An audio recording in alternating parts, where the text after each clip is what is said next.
Si yo le pregunto, que creo que ya le pregunté, pero ¿qué es la vida abundante? Cada uno de nosotros tiene una idea diferente, dependiendo de lo que hay en nuestro corazón. Lo que digamos va a reflejar lo que hay en nuestro corazón con respecto a lo que es la vida abundante. Y si nosotros le preguntáramos a la gente, a las personas, ¿de qué depende tener una vida abundante? Es muy probable, es muy seguro que la mayoría de las personas conteste que depende de nuestro esfuerzo. Que si usted se esfuerza, si usted trabaja, si usted se dedica, es más, si usted estudia, le dice a sus hijos, estudia para que cuando seas grande no estés como yo, ¿no? ¿Sí? La frase de mamá y de papá, no estés como yo y tú sí tengas más de lo que yo he podido tener. Y entonces estamos enseñando una cultura del esfuerzo, una cultura del usted tiene que esforzarse para lograr algo. ¿Y sabe qué? No está muy equivocado el asunto. Sí es cierto, necesitamos esforzarnos. Pero hablando de la vida abundante, hermanos, algo que usted y yo debemos aprender es que la vida abundante no depende de nuestros esfuerzos. La vida abundante no tiene que ver con nuestros esfuerzos. No tiene que ver con lo bueno que seamos para algunas cosas. La vida abundante es una obra de Dios. El único que nos puede dar una vida en abundancia es Dios. Ahora, ¿sabe cuál es el problema entre nosotros y Dios? Él lo dijo en Isaías, que nuestros pensamientos no son los pensamientos de Él. Y cuando Él está pensando en darnos una vida abundante, usted está pensando en otra cosa.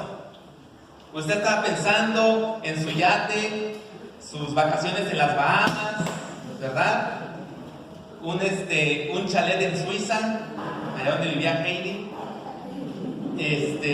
Está usted pensando en una casa en la playa con vista al mar.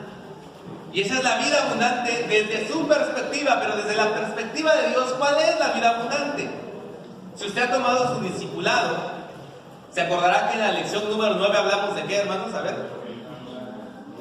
¿De qué hablamos en la lección número 9? El discipulado nivel 1. Se van a regresar todos al propedéutico. La voluntad de Dios. La lección 9 habla de la voluntad de Dios, el 8 habla de la iglesia, el 9 de la voluntad de Dios y el 10 habla de nuestra relación con No, el 8 habla de la iglesia. Ya me revolví, ya me revolvieron. La cosa es que el 9 es la voluntad de Dios. No, la 7. Perdón, la 7 es la voluntad de Dios. La 7 es la voluntad de Dios. El 8 es la iglesia y la 9 es otros cristianos, ¿verdad? Es otros cristianos, así va. Es que ustedes me distraen. Y en esa lección 7 de la voluntad de Dios, hermanos, dice ahí que el éxito de la persona no es las posesiones que llega a tener, ni los proyectos que llega a concluir, sino que el éxito de la persona es vivir en la voluntad de Dios. Y cuando Dios dice que Él quiere una vida abundante para usted, Él está diciendo que Él quiere su voluntad en la vida de usted. Y en esa voluntad usted empieza a vivir la vida abundante. Esto no deja fuera, hermanos, los bienes materiales, solo que los pone en el lugar que deben estar. Nuestro problema con la vida abundante entonces es ese, nuestro concepto de la vida abundante. Y ese concepto de la vida abundante va a moldear la manera en que nosotros queremos conseguir la vida abundante. Pero la vida abundante es una obra de Dios. Y ese es el título del sermón de esta mañana. La vida abundante es una obra de Dios. El único que puede darme la vida en abundancia, hermanos, es Dios. Yo puedo anhelarla y yo puedo esforzarme por alcanzarla, pero el único que me la puede dar es Dios. Porque la vida abundante no son bienes y no son recursos. Es la presencia de Dios en nuestras vidas y su perfecta voluntad para nosotros. De hecho, el capítulo 11 de Hebreos habla de eso al final, ¿no? Cuando nos habla de gente que vivió la voluntad de Dios y sin embargo anduvo desnudo, perseguido, pasó hambre, escondido en cuevas, y dice en un pasaje que a mí me impresiona, de los cuales el mundo no era digno. ¿Sabe qué es la vida abundante? Que usted vive una vida de las cuales el mundo no sea digno de que usted viva en ese planeta. Esa es la idea. Esa es la idea, porque vivimos en un mundo pecaminoso, contrario a la voluntad de Dios, y aquel que vive en la voluntad de Dios no es digno de este mundo. ¿Es digno de dónde? Del cielo, de la vida abundante que Dios da. Así es que, hermanos, yo quiero decirle en esta mañana, la vida abundante es una obra de Dios. Yo quiero que usted y yo podamos descansar en esta verdad que la Biblia nos enseña, que es Dios quien hace posible todas las cosas en nuestra vida. Y por eso quiero que vaya conmigo al Salmo 127, un precioso salmo que nos enseña que la vida abundante es una obra de Dios. Salmo 127, yo tengo la versión Reina Valera actualizada, así es que la versión que tú quieras proyectar está bien, Juan Carlos. Yo voy a leer en la Reina Valera actualizada, ¿ok? Dice así: si el Señor no edifica la casa, en vano trabajan los que la edifican. Si el Señor no guarda la ciudad, en vano vigila el guardia. En vano se levantan de madrugada y van tarde a reposar, comiendo el pan con dolor, porque a su amado dará Dios el sueño. He aquí, heredad del Señor son los hijos, recompensa es el fruto del vientre. Como flechas en la mano del valiente, así son los hijos que se tienen en la juventud. Bienaventurado el hombre que llena de ellos su aljaba. No se avergonzarán aunque hablen con los enemigos en el tribunal. Señor Dios Todopoderoso, según la necesidad de nuestro corazón, háblanos en esta mañana. Trae enseñanza a nuestras vidas, Señor, y que nuestro espíritu pueda reposar en la verdad absoluta de que todo lo que somos, todo lo que tenemos y todo lo que habremos de lograr depende de ti. Corrige nuestra visión, Señor. Corrige nuestro pensamiento, que a veces pone los ojos en nuestras propias fuerzas y se nos olvida que tú dijiste en tu palabra: no con espada, no con ejército, no por la fuerza, sino por mi Santo Espíritu. Señor, háblanos. En el nombre de Jesús te lo pedimos. Amén. El Salmo 27, hermanos, es un hermoso salmo que está ubicado dentro de los salmos llamados los cantos de los peregrinos o los salmos de ascenso. Los cantos de los peregrinos son los cantos que aparecen ahí son los salmos que están en el libro de los salmos, que eran cantados en las peregrinaciones que hacían los judíos cada año hacia Jerusalén.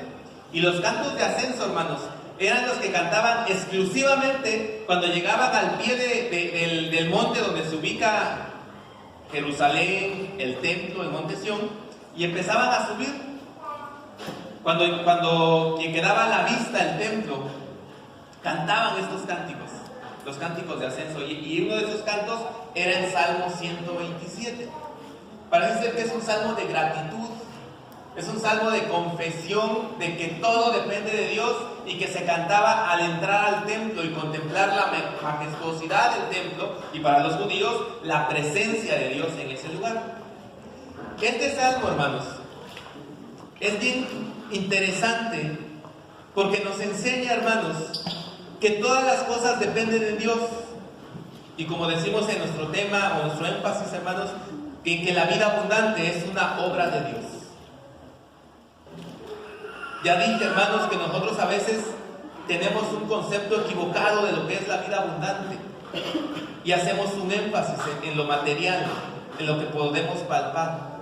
Pero hablando de eso, este salmo nos hace tener la perspectiva correcta, hermanos. Nos hace tener la perspectiva correcta. Miren lo que enseña. Dos enseñanzas, hermanos, muy rápidamente. Dice así: la vida abundante es una obra de Dios. Y la primera enseñanza es esta, hermanos. Esta verdad de saber que la vida abundante es una obra de Dios exige absoluta dependencia en Dios. Si usted quiere decir conmigo que la vida abundante es una obra de Dios, esa declaración, esa verdad le exige a usted y me exige a mí que dependamos absolutamente de Dios. Si usted cree que la vida abundante depende de Dios, dependa de Dios entonces. Pero si usted no cree que la vida abundante depende de Dios, usted va a empezar a trabajar y a esforzarse y a querer lograr usted por su cuenta, en sus esfuerzos, lo que usted desea. Pero si usted acepta que la vida abundante es una obra de Dios, entonces usted va a vivir en dependencia de ese Dios que es causa de esa vida abundante. Los versículos 1 y 2 nos enseñan eso. Dice el salmista Salomón: si el Señor no edifica la casa, en vano trabajan los que la edifican. Si el Señor no guarda la ciudad, en vano vigila el guardia. En vano se levantan de madrugada y van tarde a reposar, comiendo el pan con dolor, porque a su amado dará Dios el sueño. La idea central de esos versículos, hermanos, es que todo aspecto de la vida depende de Dios. Desde la construcción de una casa, que es la metáfora que usa primero, hasta la seguridad de una ciudad, que es la metáfora que usa después, y aún la consecución de las ganancias por el trabajo y el esfuerzo personal, que es lo que dice el versículo 2. Todo eso, dice Salomón, depende de Dios. Todo eso depende de Dios. Hablando de la casa, Salomón dice que si Dios no es quien construye esta casa, sin importar el esfuerzo que realicen los constructores, su trabajo va a ser en vano. No va a suceder nada. Ahora, ¿sabe algo curioso? En la Biblia, la palabra casa va a ser usada con diferentes acepciones. Casa va a ser una casa va a ser un palacio o un templo, casa va a ser una familia o una dinastía también. Y nosotros podríamos decir, aplicando esa metáfora, podríamos decir, casa puede ser un proyecto. Si Jehová no está en medio de ese proyecto, en vano se afanan los que quieren conseguir el éxito en ese proyecto. Sería una traducción que podríamos hacer, una paráfrasis. La idea central del versículo, hermanos, es que todo esfuerzo humano no tiene recompensa, excepto porque Dios bendiga esos esfuerzos. Esa es la idea. No importa si es un asunto doméstico como construir una casa para vivir, edificar una familia, llevar a cabo un proyecto de largo alcance, vivir un sueño largamente acariciado. No importa de lo que se trate, si al hacerlo vivimos alejado de Dios, si en el proceso Dios no está efectivamente involucrado, porque nosotros no le hemos dejado participar, entonces hagamos lo que hagamos, esto será en vano. ¿Cómo hacemos nuestros planes y cómo queremos que Dios actúe en nuestros planes, hermanos? Mire, generalmente hacemos esto. Hago mis planes y voy con Dios y le digo: Señor, bendice mis planes. Y según yo estoy actuando muy cristianamente, porque yo estoy diciendo a Dios que bendiga mis planes. Pero ¿sabe qué? En realidad le estoy diciendo a Dios: mira, Dios, yo ya planeé mi vida, tú no tienes nada que ver con eso, lo único que te toca a ti es bendecirlos. ¿Se da cuenta del error que hacemos cuando hacemos eso? Señor, bendice mis planes. No, ¿sabes lo que debemos hacer? Es: Señor, ¿qué quieres que haga? Yo tengo esta idea, me salió este proyecto, tengo este sueño, esta es mi meta, pero si tú no quieres, yo no lo voy a hacer. Dime qué quieres que yo haga. Y entonces Dios le dice a usted: esto es lo que yo quiero que tú hagas. Y cuando Dios le dice a usted que es lo que Él quiere que usted haga, usted no tiene que pedir que lo bendiga, porque ya es una bendición en sí misma. Lo que Dios da como su voluntad, ni siquiera hay que pedirlo que lo bendiga, porque es su voluntad, lo va a hacer, lo va a llevar a cabo, es una bendición. Pero cuando usted y yo peleamos con Él y le pedimos que bendiga lo que hemos planeado hacer, es muy probable, hermanos, que es porque desde el principio Dios no estuvo en el centro de la decisión que tomamos. Eso es lo que dice, hermanos, Salomón: si el Señor no edifica la casa, en vano trabajan los que la edifican. ¿No cree usted que es frustrante? Sería frustrante, hermanos, llegar al final de un proyecto y ver que ha sido en vano, porque Dios no estuvo involucrado en ese proyecto desde el principio. Es probablemente que sí. En el segundo ejemplo que nos da Salomón, es una ciudad que está siendo vigilada. Este es el aspecto de la seguridad que como seres humanos necesitamos. La aplicación es sencilla. A menos que dependamos de Dios en todo aspecto de nuestra seguridad, si Dios no nos está guardando, entonces no estaremos verdaderamente seguros. Si Jehová no guarda la ciudad, aunque la Guardia Nacional esté por todos lados. Esa es la idea. No hay seguridad si no está en la presencia de Dios.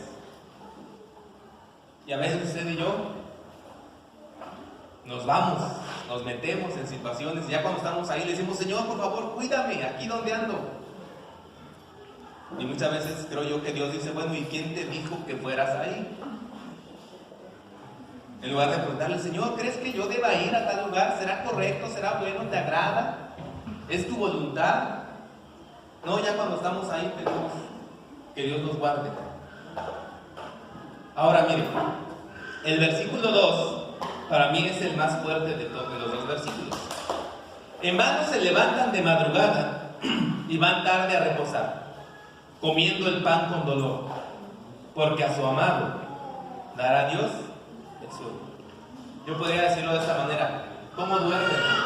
¿Cómo duerme, hermano?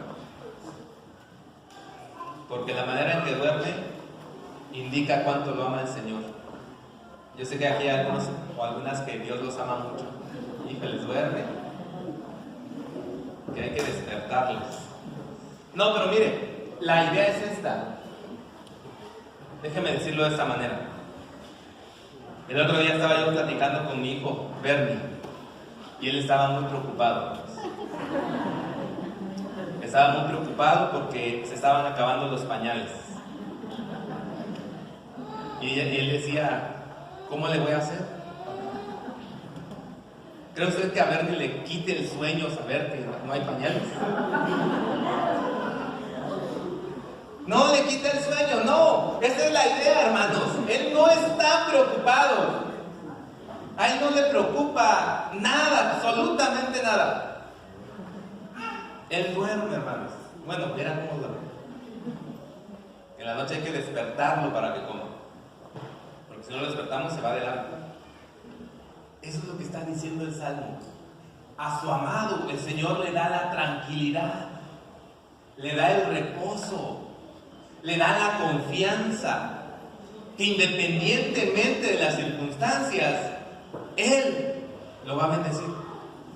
Y el que entiende esto, hermanos, va a vivir confiado, no va a vivir estresado, no va a vivir, como dice ahí, levantándose de madrugada, acostándose bien tarde y todavía comiendo su pan con aflicción, con preocupación, con angustia. ¿Cómo le voy a hacer? No, el que entiende que la vida abundante depende de Dios, vive confiado. Ahora, no estoy diciendo que vive sin esforzarse. No estoy diciendo que vive sin trabajar, porque en otra parte el que no trabaje, que tampoco coma. No estoy diciendo eso. Lo que estoy diciendo es que no hace del centro de su vida el trabajo. Que no hace del centro de su vida sus esfuerzos. No, trabaja, hace lo que le toca hacer, pero descansa en Dios.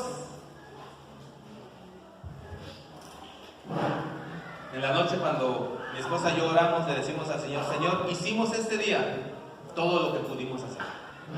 Lo que no pudimos hacer, perdónanos y déjanos descansar esta noche. Y nos dormimos. No mucho, porque nos despertamos con Bernie, ¿verdad? Pero dormimos, descansamos. Pero no podemos, hermanos, afanarnos. Esa es la idea de aquí. El que se levanta de madrugada y se va tarde a reposar está afanado. Y el Señor Jesús dijo en el Sermón del Monte, hermanos: No tienes por qué afanarte qué comerás, qué beberás o qué vestirás, porque tu Padre que está en los cielos sabe esto y te lo va a dar. Pero ¿sabe cuál es el problema? Nuestro concepto de vida abundante. Porque nosotros creemos que la vida abundante es muchas cosas. Y si no las conseguimos, hermanos, no estamos en paz. Si no las tenemos, no estamos en paz. Y no podemos descansar en el Señor. Salomón no está criticando el hecho de que usted y yo tengamos sueños, proyectos, empresas. No está criticando eso. Lo que él está criticando, hermanos, y lo que la Biblia critica, lo que es negativo, es buscar todas estas cosas sin que Dios esté en el centro de esa búsqueda. Es querer tener una carrera sin decirle a Dios: Señor, rindo este estudio a ti, esta carrera la rindo a ti. Tú dámela si esa es tu voluntad. Es estar en el trabajo sin decirle: Señor, este trabajo es tuyo, tú me lo diste, a través de él bendíceme. Es sembrar la tierra, hermanos, sin antes orar y decirle: Señor, voy a sembrar. Yo no sé qué va a pasar. Yo no controlo la lluvia, tú la controlas. Yo no controlo las plagas, tú las controlas. En tu nombre voy a sembrar. Lo que yo cosecho es lo que tú quieres que yo coseche. Y punto. Pero no, hermanos, no hacemos eso. Y por eso sufrimos. Por eso nos angustiamos. Por eso nos afanamos.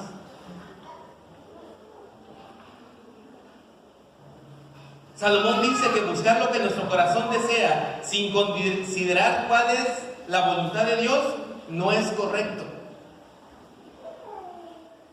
Deberíamos preguntar mejor si esos planes y esas ocupaciones, metas, sueños son la voluntad de Dios.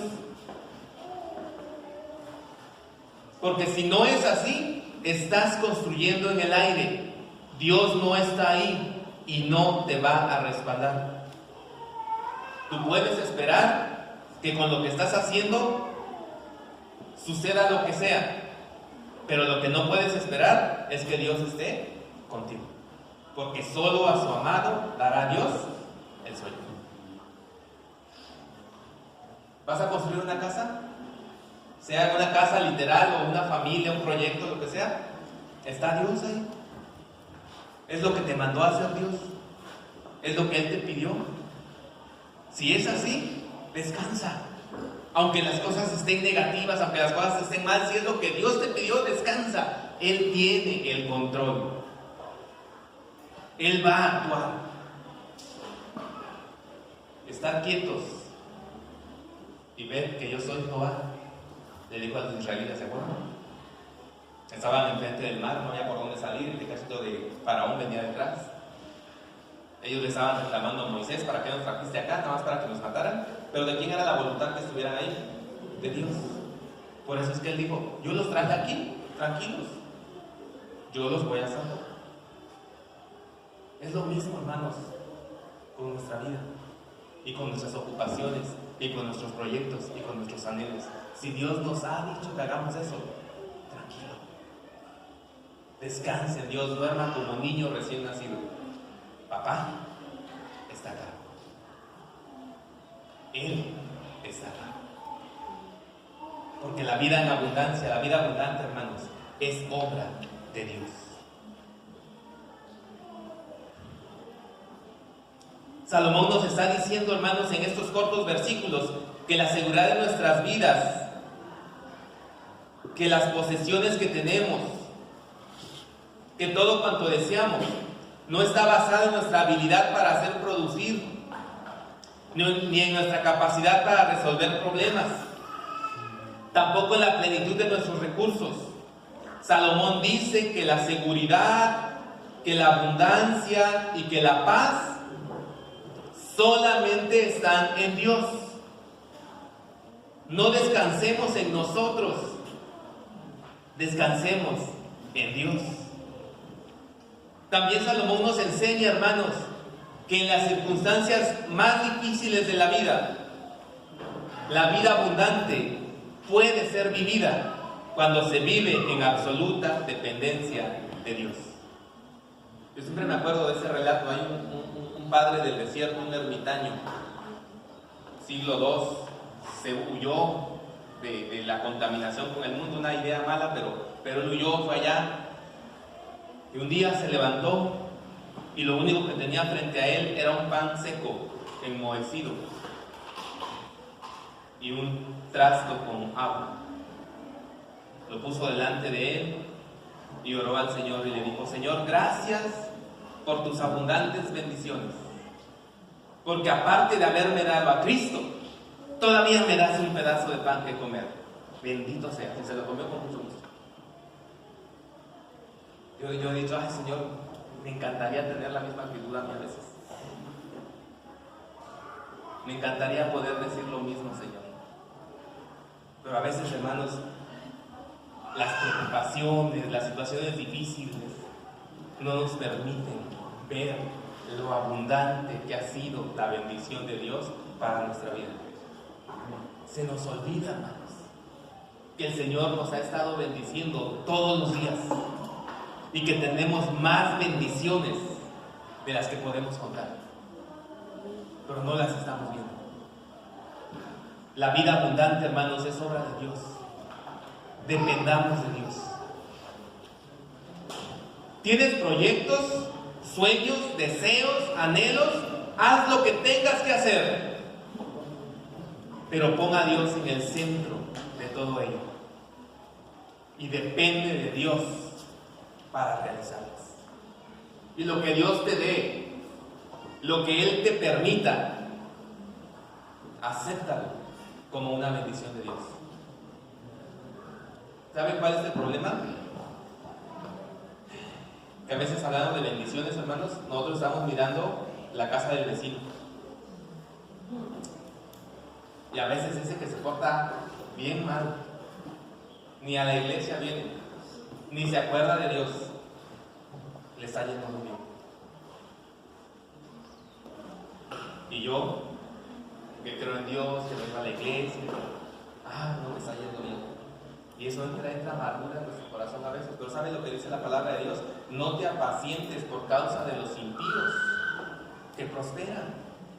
Tú deleítate en el Señor y Él te concederá las peticiones de tu corazón. Él te concederá, no tú las lograrás. Aprendamos a depender de Dios, hermanos. Aprendamos a depender de Dios. La vida abundante es obra de Dios, y segunda enseñanza, debemos celebrar la bondad de Dios. Debemos celebrar la bondad de Dios, hermanos. Dios es bueno. Amén. Dios es bueno. ¿Por qué no celebramos su bondad? ¿Por qué no sé si ustedes han visto ese video de un niño al que le dan un regalo y dentro de la caja de regalos hay un plátano? ¿Lo han visto? Los que lo han visto saben que el niño se pone feliz, increíblemente feliz, y salta y hace fiesta por un plátano. ¿Por qué nosotros no somos así, hermanos? Creo que por eso el Señor dijo que deberíamos ser como niños. Sorprendernos por lo que Dios nos da. ¿Se acuerdan lo que decía Salomón? Salomón, igual en el Eclesiastés, que veíamos las semanas pasadas. No hay nada mejor de lo que Dios le ha dado al hombre, que el hombre coma y beba del fruto de su trabajo. Sea que sea una paella valenciana o unos platos de frijoles con quesito, salsa, chapulines, aguacate. Sí, hermanos, sea lo que sea que Dios te dé, celebra eso, porque viene de la mano de Dios. Si tú crees que tu vida depende de Dios, que lo que tienes depende de Dios, ¿por qué no celebras lo que tienes? ¿Por qué ves el tamaño? ¿Por qué ves la cantidad? ¿Por qué ves la calidad? Y no el hecho de que te fue dado a ti. Pregunta Pablo en Corintios, ¿qué tienes que no te haya sido dado? Y si te fue dado, ¿por qué actúas como si no lo hubieras recibido? Porque así andamos, hermanos, tenemos bendiciones, pero vivimos como si no las tuviéramos. Sin reconocer la obra de Dios en nuestras vidas, debemos aprender a celebrar, hermanos, la bondad de Dios en nuestras vidas. Mire lo que dice Salomón en los siguientes salmos. He aquí, heredad del Señor son los hijos, recompensa es el fruto del vientre, como flechas en la mano del valiente, así son los hijos que se tienen en la juventud. Bienaventurado el hombre que llena de ellos su aljaba, no se avergonzarán aunque hablen con los enemigos en el tribunal. ¿Qué tiene que ver eso con celebrar las bondades de Dios? Usted se estará preguntando. Pero yo quiero que haga este ejercicio conmigo. En la cultura hebrea, hermanos, la mayor bendición que una persona podía tener era tener hijos. La esterilidad era considerada como una maldición. Y aquel que tenía hijos, muchos, y sobre todo varones, era alguien considerado muy bendecido por el Señor. Así es que cuando Él está hablando de que de Dios depende todo, inmediatamente mira hacia los hijos y Él hace una declaración. Los hijos que una persona puede tener es algo que Dios le ha dado como herencia, algo que Dios le ha dado como regalo. Y entonces esa persona que recibe esta herencia y este regalo debe celebrar lo que ha recibido. Debe celebrar lo que ha recibido. Y estos versículos, hermanos, es una celebración al hecho de tener hijos. Ahora, es una cuestión cultural aquí. Pero si estamos hablando de las bendiciones, hermanos, si estamos hablando de lo que Dios hace en nuestras vidas, puede aplicar a cualquier otra cosa. Quite hijos y ponga, he aquí, heredad del Señor, es mi carrera. Dichoso el hombre que estudió en una universidad. He aquí, heredad del Señor, es mi oficio. Dichoso el hombre que aprendió un trabajo honrado. ¿No? Es lo que está diciendo el salmista. Celebremos lo que Dios nos ha dado. En lugar de vivir anhelando lo que no tenemos, celebremos lo que Dios ya nos dio. El logro de nuestras metas, la consecución de nuestros sueños, nos deben llevar a la celebración de Dios. Dios es bueno y nos ha rodeado con su bondad. El salmista declara que Dios es quien abre su mano y nosotros tenemos alimento. Y hay una declaración muy fuerte del salmista hablando de la creación, dice, cierras tu mano y ellos sufren porque no tienen alimento. Abres tu mano y se sacian. ¿De qué está hablando? De la bondad de Dios, de la obra de Dios en la vida de cada persona. Y está diciendo, hermanos, que debemos aprender a celebrar las bendiciones de Dios. Toda bendición de Dios es símbolo de su bondad. Toda bendición no agradecida indica que en nuestro corazón no existe el menor aprendizaje de quién nos lo dio. ¿Agradece usted a Dios por sus bendiciones?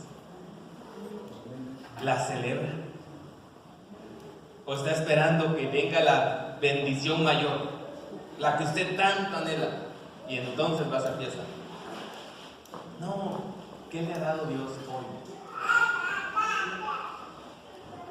A mí Dios hoy me bendijo con una torta de jamón y quesillo. Allá en el Aurora vendieron el talento y eso vendieron torta de jamón y quesillo. Yo compré una y me regalaron otra. Entonces me bendijo con dos, ¿verdad? Y ya me las comí. ¿Con qué nos bendice Dios, hermanos? ¿Con qué nos bendice? Porque es que si quería usted pedirme, pues mejor dame un segundo. Dice el salmista que tener hijos y ser padres es algo que depende de Dios. Por lo tanto, tener hijos es una bendición que debe ser celebrada. Ser exitoso en la vida es algo que depende de Dios. Por eso los logros alcanzados deben ser celebrados. El hombre se puede afanar en construir una casa, en dar seguridad a una ciudad y en trabajar hasta el cansancio por conseguir una recompensa. Pero si no reconoce que lo que tiene es parte de Dios o viene de parte de Dios, nunca lo va a disfrutar. Nunca lo va a disfrutar. Yo decía la vez pasada, la semana pasada, ¿no? Aquel millonario que le preguntaron ¿con cuánto más si te retiras de los negocios? Un poquito más, hijo. Y cuando tuviera ese poquito más, ¿cuánto necesitaba? Otro poquito más. Y así sucesivamente.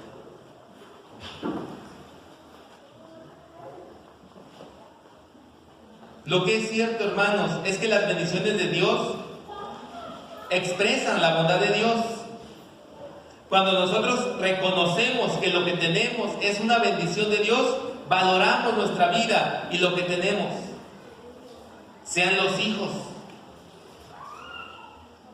sea el tiempo, sean las personas, sea la familia. Celebremos lo que ya tenemos. Porque eso es lo que Dios ha querido para nosotros. Eso es lo que Dios ha querido para nosotros. Las bendiciones que expresan la bondad de Dios deben llenarnos de alegría. Bienaventurado el varón, dice Salomón, doblemente dichoso. En este caso, el que tiene muchos hijos. Pero nosotros podremos decir, bienaventurado aquel que sabe reconocer las bendiciones de Dios, que sabe encontrar su felicidad en lo que Dios le da. No en la cantidad, no en la frecuencia, sino en saber que es Dios quien se lo ha dado. Es Dios quien se lo ha dado. Yo quiero hacer un pequeño ejercicio aquí. Levante la mano aquel que con toda sinceridad pueda decir: lo que yo tengo definitivamente es porque me lo merezco.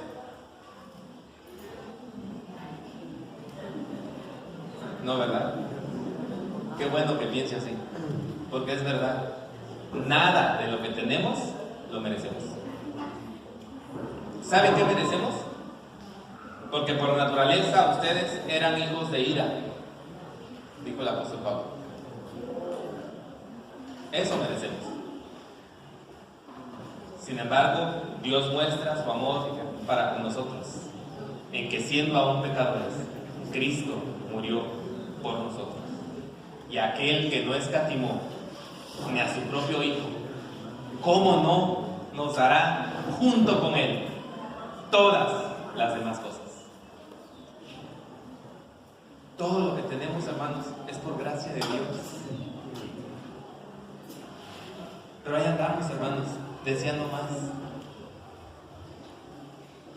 La vida abundante no consiste en cantidades, calidades. Consiste en vivir dentro de la voluntad de Dios, reconociendo las bendiciones de Dios para nuestra vida y celebrando su bondad a cada instante. Consiste en que nosotros aprendemos, hermanos, a reconocer la obra de Dios en nuestras vidas. Consiste en que nosotros entendemos que lo que tenemos es lo que Dios nos ha dado para disfrutar. Y cuando hacemos eso, hermanos, celebramos. Celebramos.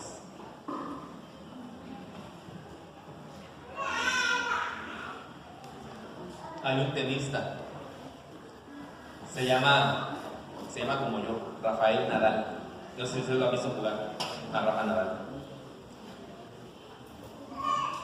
Creo que Salomón aconseja que siempre hagamos un Nadal. ¿Saben qué hace Rafael Nadal? cada que hace algo bien en su juego, lo celebra. Y hace un gesto así. No es un punto para ganar el partido. Es un buen saque, es un buen remate, es una buena defensa. Algo hizo bien. Lo celebra. Debemos hacer un Nadal cada que encontremos una bendición de Dios en nuestra vida. Cada vez que usted ve algo que reconoce que es algo que Dios le ha bendecido, celébrelo. Que la gente se dé cuenta y cuando le pregunte, ¿por qué haces eso? Estoy celebrando, Dios me ha bendecido este día. Si lográramos hacer eso, hermanos, no nos daría tiempo el momento de gratitudes. Los que dirigirían ya ni preguntarían, ¿quién tiene una gratitud? Porque nos estaríamos amontonando acá al frente, pues decir, yo quiero hablar, yo quiero decir. Pero a veces, hermanos, tristemente, hermanos, ¿quién tiene una gratitud? Como si Dios no nos hubiese bendecido esta semana. Como si hubiese un solo día en que Dios no nos bendiciera. Dios nos bendice siempre. Aprendamos a reconocerlo y a celebrarlo. La vida abundante, hermanos, es una obra de Dios. Por lo tanto, tiene un desafío. El desafío de aprender a vivir contentos con lo que Dios nos da. La vida abundante es obra de Dios. Si yo sé eso, yo debo aprender a vivir contento con lo que Dios me da. Claro que debo esforzarme por trabajar. Ya dije que eso no estoy diciendo aquí, tírese en el sofá. No. Simplemente estoy diciendo, haga lo que a usted le toca hacer. Y luego celebre lo que Dios le da. ¿Quiere orar conmigo? ¿Quiere decirle al Señor que está usted contento con la bendición que le ha dado? Vamos a presentarnos delante de Él y digamos, Señor, gracias